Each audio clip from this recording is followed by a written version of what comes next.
Hello everyone, this is Youth Dragon, and welcome back to another episode of Fire Emblem Heroes.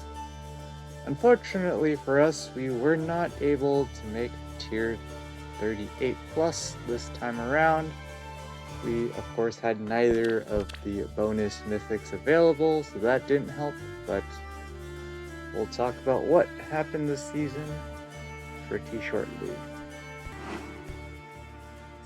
So really all it came down to was, of course, offense. That's how it is. We of course had our plus 198 offense team, the usual meme squad. And the meme squad definitely did fine. It's just that I didn't do fine. There was one match in particular where we just did not calc things correctly. I calced that Nino was going to be able to survive her young Innis attacking twice with Ruptured Sky. I wish you luck. That didn't happen.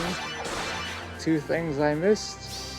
Well, actually it was one thing I missed.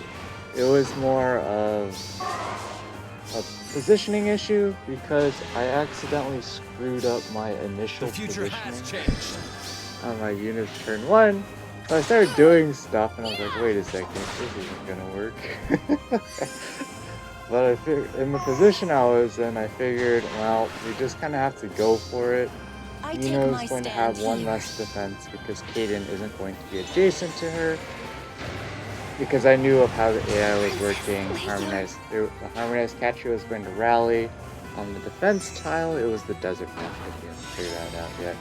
And so she would canto one from the right defense tile to the left defense tile, which would then, if I put Kaden adjacent to Nino, would have meant that Innis would have just absolutely annihilated Kaden if he couldn't take out Nino.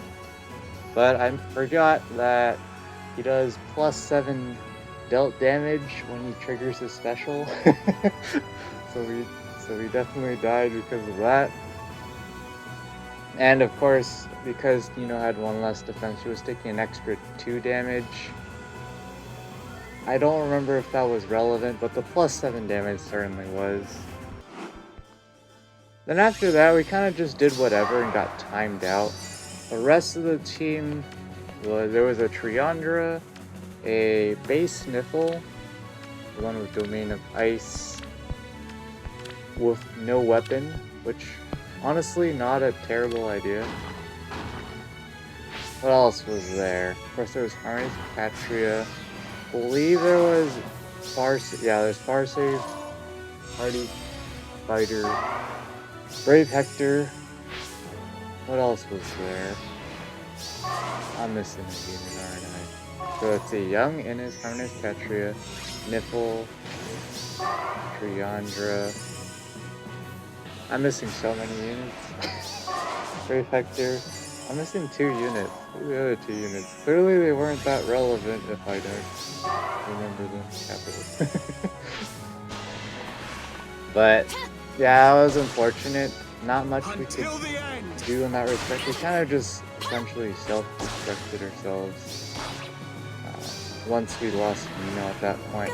I think the match was probably still winnable at that point, but we were just playing absolutely horribly, following that huge mistake that I don't think things were going to end well in general, but what are you going to do about it? So just like that, of course, that's basically the end of the season for us, trying to stay in Vault. Of course, we weren't completely out by that point, but of course the thing is, because we don't have the bonus defensive mythic in Hell, we are struggling on scoring in terms of our defense scoring, so that certainly does not help us at all. So even though we still had a bit of lift to lose before we would guarantee dropping out of vaults, of course our defense would have to basically perform perfectly in order to win here. And here this person does exploit one of the intentional weaknesses I made of this layout. Following Nils and Dynamon, and that's exactly what they do. So props to them for utilizing it. For some reason, people bringing Gale Force don't utilize Forming. Not entirely sure why, but all we know is that it's another sweep Meet your for the defeat. opponent here. Pretty standard. This defense is kind of a meme. Just a bunch of units slapped together. I definitely think low attack res is probably just better on ground one going forward. Just because of the nature of how we're building our dark defenses, Wings of Mercy typically doesn't come into play anymore. But yeah, pretty unfortunate that we had to screw up that match. I'm actually not entirely sure what we would have done if I actually saw that Nino was missing wasn't going to be able to survive young Innis in that way. Pretty hard decision to say the least.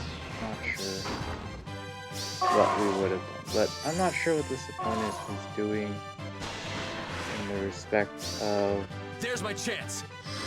Unit placement. Of course they have the stall from Duo Thor to meme Legendary Sigurd. But he's going to get danced, and Milla's just sitting there, ready to get absolutely obliterated, because the problem with Milla is, yes, her defense and res are better than average, but she also just has low speed, and generally cannot prevent follow-up attacks. And so, despite having above average defense and res, of course, there's also dark defense, that doesn't help the workout. Overall, you just cannot face tank melee units without more HP, aka bonus stats and whatnot. Because if you remember that one offense match where we just had Milla sitting on a defense tile for a while before we eventually sacked her because we couldn't keep buffing her consistently without sacking one of our other units. Yeah. Here, our opponent presumably just surrenders because they already lost units, so we're Baronis. At the very least, though, we will be getting a comfortable road back into Vault, I believe. Pretty sure Naga is the next bonus unit. And of course, Naga Remix definitely makes her much more solid than what she used to be. Is she going to last as a unit? Questionable. It depends on how much no follow-up becomes literally everywhere. But of course, the average unit that you run into does not have no follow-up still. No follow-up's definitely much more common than it used to be, or even parts of no follow-up.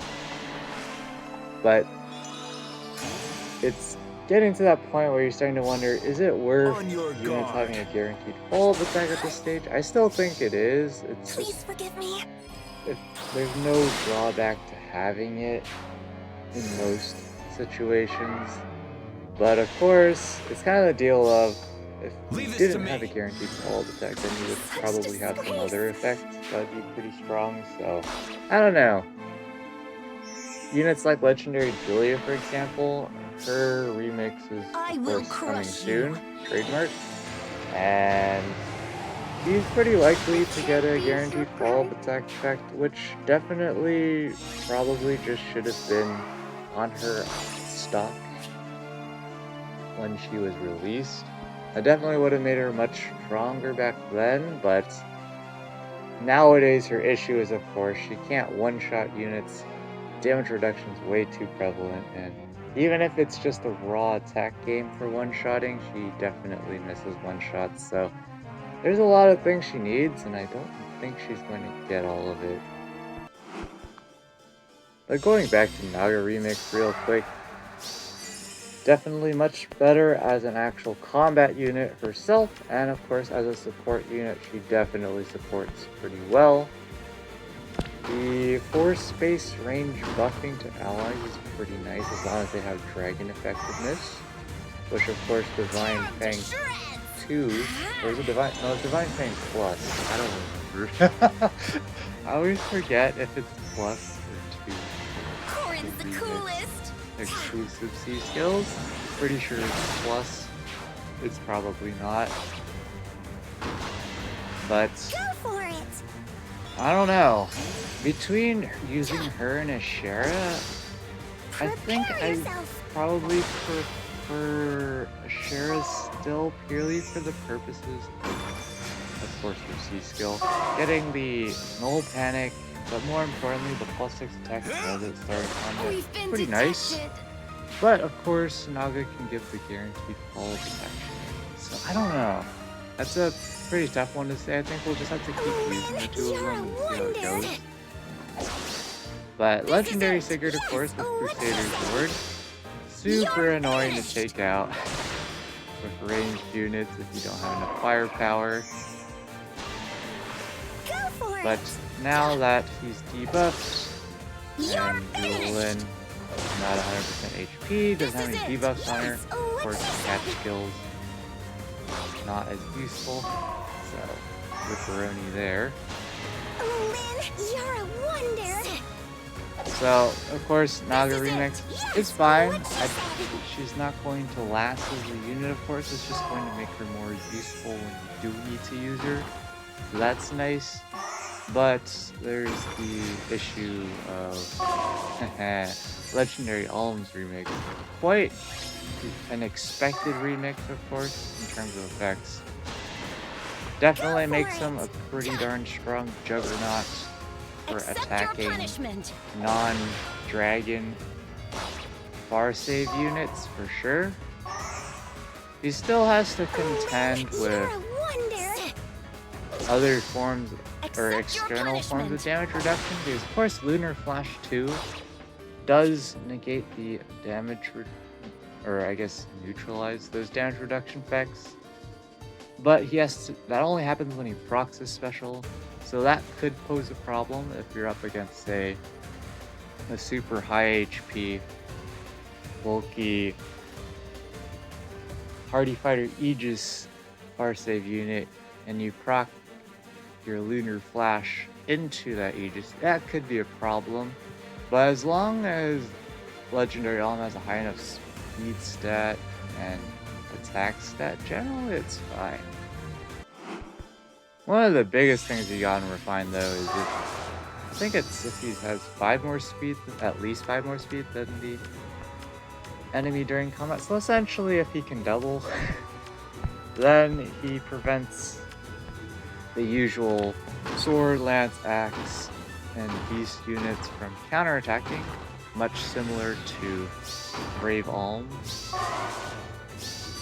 Draco Falchion effect to some degree. I forget exactly what it is, but No need for mercy. in that way he's able to, for example, attack into Hardy Fighter's Brave Hectors, and the Brave Hectors just can't that good. counterattack. So he only can, at best, get Hardy Fighter Aegis up for one of those combats. And the thing, of course, is that Brave Hector also has a pretty high defense stat, so the dealt damage from Luna Arc definitely helps out a ton. There's my chance. But all in all, the one attack where Legendary Alm does not have to deal with the Hardy Fighter Aegis, he's in business to take out Brave Hector. Go for it. And of course, if he's quadding, that's the trivial kill. This is it. Yes. Oh, what Because she said.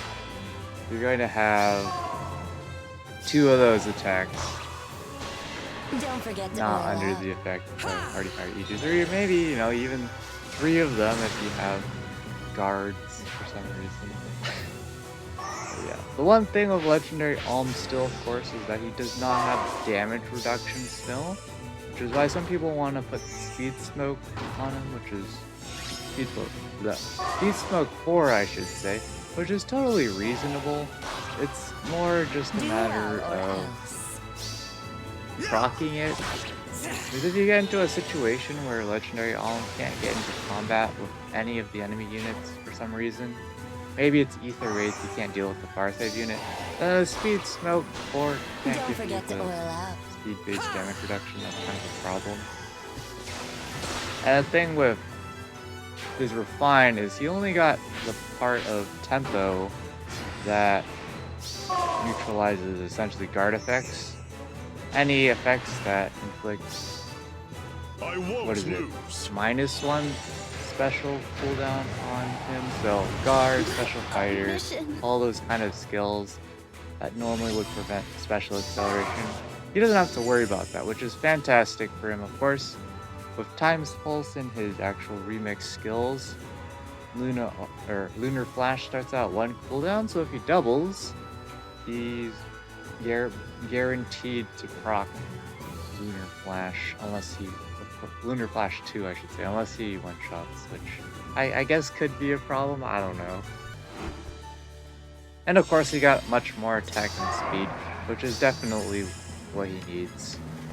So it's actually not inconceivable to get Legendary Alm on Ether Raid's defense to take out units like this Brave Hector here. It's actually pretty feasible. So if you don't think about it too hard, Brave Hector here has probably 65, 67, let's just say 70 defense. Yeah, 70 defense or something of that nature. Luna Arc by itself is going to do, what is that, 17 base damage? I guess, yeah, it's really dependent on when Lunar Flash 2 procs. Because if Lunar Flash 2 procs when Brave Hector doesn't have Aegis up, I'm pretty certain that's pretty close to a guaranteed kill. You get approximately 14, of course, from Brave Hector's shenanigans. Brave Hector's defense from Luna Arc. And then you have the part of Lunar Flash that cuts down Brave Hector's defense by 20%, so then that's about another 14 damage. That's already 28 damage. And then he gets 20% boosted damage based off of his Legendary Alm speed. So, you know, let's lowballing it. Legendary Alm probably can get at least 70 speeds. You know, that's another 14 damage. You're already at 42 damage. And you haven't considered the fact that Legendary Alm is going to do non-zero damage against Party Fighter Aegis. And he definitely has more than 70 attack. So it's definitely conceivable for Legendary Alm to two-shot this Brave Hector here. It's not trivial, but it's definitely one of the best tries for taking out Party Fighter Brave Hector and Ether Raid's defense compared to a lot of units. And of course, again, if Legendary Alm quads, it's absolutely over. There's no shot for Brave Hector to survive without things like Ymir's Miracle Means. I wish you luck. With Everlasting Domain or whatever that skill is called. So I'll study yeah, your technique. pretty darn powerful. So I don't know how much he's going to last in terms of arena purposes. Again, the fact that he doesn't have any damage reduction is super detrimental to him. So the part where I was talking about earlier, where he only gets a portion of tempo, it really is a big deal, because if he attacks into a unit that can counter and he doesn't one-shot, he has to take a counter. And that's definitely a problem. I wish you luck. Because his bulk does not improve much with his Refine. The main thing he gets is... Actually, does he get any bulk on Refine? I don't think so. That's kind of oof. So that's definitely something to think about, of course. And of course, there's units that exist in the game who are not Sword, Lance, Axe, or Beast units. Cough, cough, cough, you're looking at 2 of them. I guess technically 3, but you're not going to use Freya to 1v1 Legendary Alm. Let's not do that. But derpy derp. Yeah, there's dragons that can be Party Fighter. Bar save, like Ascended Thune here. So Legendary Alm will of course have some trouble there. He can probably survive one shot at least on the counter, which is nice. It's just that, again, he doesn't screw over the opponent's special acceleration. So if there's, I don't know, special acceleration support, or there's like steady grip or something combined with Aegis, it's going to be re-propped on the counter. So Legendary Alm would have to attack into Fighter Aegis twice. Chances are he's most likely not killing in that instance. Not like this phone. No. We'll just quickly talk over it while this animation is still playing. There you go. Really need to do something about that phone continuously ringing on like 10% of the videos. Sometimes you can't hear it in the video unless you listen super closely, but anyways, Legendary Alm Remix, definitely solid. It was pretty much expected because everything he got is pretty much expected. That's essentially what he needed to be an offensive juggernaut. The no counterattack thing is definitely a huge bonus, especially since they didn't give him damage reduction. I, personally speaking, probably would have preferred the speed-based damage reduction for applications like attacking into dragons. That would definitely be super nice for him. But yeah, I don't know. The no counterattack thing is okay. Of course, you do have to consider he has to fight in the speed wars against super fast sword lance axe units, and that's not ever easy. That's never easy. So we'll have to contend with that. Lunar Flash definitely helps. That is similar into the respect of like Twin Blades on Altina, where you need to proc it to deal with damage reduction. So before then, you can really struggle to deal with damage reduction. And your one attack where you ignore damage reduction might not be enough. That's just how it is. I guess a very bad comparison is like me using Deadeye on Legendary Crom. When Legendary Crom has Deadeye up, he definitely picks up a ton more one-shots. But there are matchups like Brave Hector where we just cannot one-shot because there's too much defense, but of course that's Deadeye, where the damage scales with how much damage you do, so if you don't do a lot of damage, of course, Deadeye isn't going to do much for you anyways. But at the end of the day, he's definitely, if you don't want to think about it too hard, he's like a bootleg Legendary Nana, but he's a ranged unit. In some respect, there's a lot of things missing, like Legendary Alm will struggle to deal with Miracle Means if he doesn't attack twice and effectively one-shot on the first attack. Other things of that nature, so I don't know. And of course, he doesn't completely ignore all damage reduction, he has to proc Lunar Flash 2 to do that. And of course, he doesn't have belt damage that scales up off of his attack. He just has boosted damage that scales off of his speed from Lunar Flash 2 and belt damage based that scales off of the opponent's defense, which is honestly perfectly fine, especially if you attack multiple times. So here, Asker just walling temporarily. Of course, the thing with Asker is the fixed damage reduction that scales off his defense is incredibly strong, but if he's taking way too much base damage, it's not as good as percent base damage reduction. But he's definitely annoying for sure. That's not a question. Super powerful in combat and as a support unit as well. Resonance Blaze and Resonance Shield is nothing to scoff at. Very simple effects, but very strong.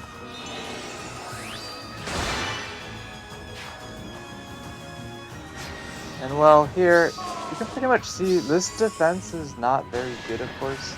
The only thing it has a chance against is hit and run, pretty much, and people leaving their units in threat range when they shouldn't be. I'll cut my own That's path. pretty much it. Otherwise, this defense is pretty much a flop. Hit and run can beat this thing easily. You just have to know how to deal with it. And Milla is definitely not necessary. You don't need to isolate either of the dancers. You pretty much just gotta make sure that there's no the chain fate shenanigans and legendary secrets going a particular way to get danced and getting another action to go ham on mobility. Yeah, other than that, the firepower here is super weak against Enchurn. But it is, you've seen we did get somewhat close trademark against, for example, the Ascended Dune. We almost took her out, but not really. But it's just the same story most of the time. Here we go again with more shenanigans with save units. This one's a Scutcheon Brave Hector. Not bad. I don't know how I feel about close defense 4. Definitely fine though, because neutralizing the opponent's field buffs is definitely an underrated effect for sure. People definitely understand to some degree its value, but not enough. Let's put it that way. Because for example, if you're competing in the Speed Wars, if you just get the extra effect of neutralizing the opponent's field buffs, their +6 or maybe +7 field buff for speed just gets nuked out the window, or neutralized out the window. And so now they have 6 or 7 less speed, which in the Speed Wars is quite a lot of speed to lose. That's why lull speed is a huge deal. You're able to chunk a huge amount of speed off. But here, unfortunately, she survives by a whopping 1 HP. That's unfortunate, but what are you gonna do about it? It's just how it goes sometimes. Can't really complain. I highly doubt our opponent here actually damage calced that. They did, props to them. Most people would not go for that play even if they calced it out and saw that 1 HP survival. But yeah, they have the usual hit and turn and then snipe down some units during the player phase with your other units and then end turn again kind of deal. Now they can just safely go after the east structure and call it a day. So, GG.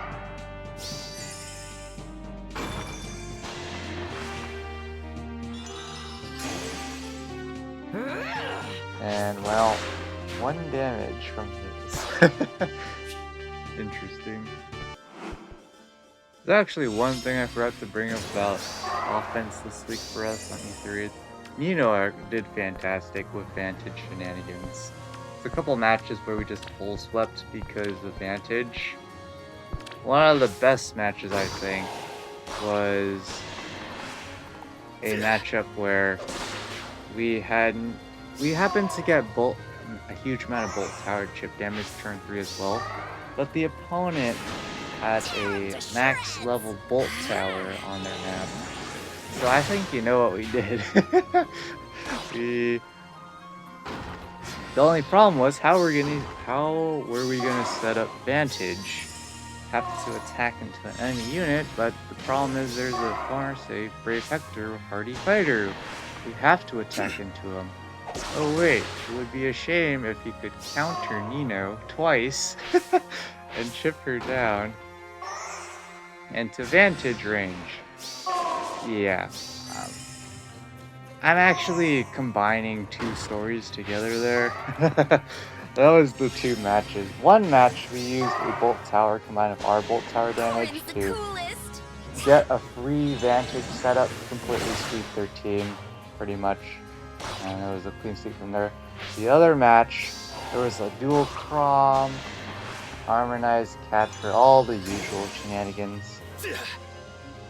And so we're like, how can we set up Vantage to nuke these guys? And the answer was, well, we can attack into their far safe Brave Hector with Nino, who will counter her twice. And we just had to make sure that we didn't max buff Nino, because otherwise she'd be way too bulky.